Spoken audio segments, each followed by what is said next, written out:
Namaste, welcome to Monday Bytes from ChitraCars. Like the channel, share it to your friends and relatives, subscribe the channel and write your comments in the comment box.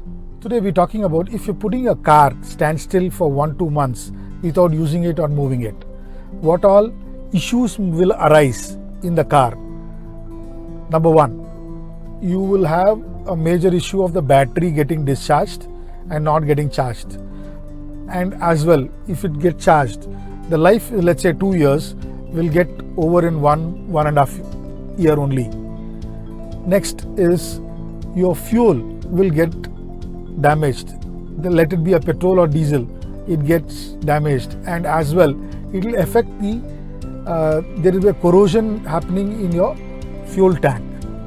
Then the third is injectors. Injectors will get blocked. Injectors getting blocked is the fuel is corrupt, the fuel is spoiled. Then when you start, the injector will get blocked. So the fuel will not pass into the engine and the engine will give you jerks and etc. So especially in diesel it will happen more.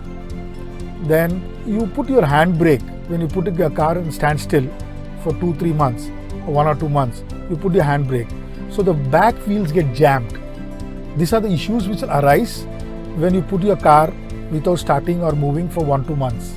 The precaution you should take is make sure you start your car once in a week and keep it on idle mode for 10 to 15 minutes. The battery will get recharged, the fuel will move, the oil will move, everything will perfectly work. So this precaution if you take, your car is perfect. Happy driving, safe driving. Think of cars, think ChitraCars. Thank you.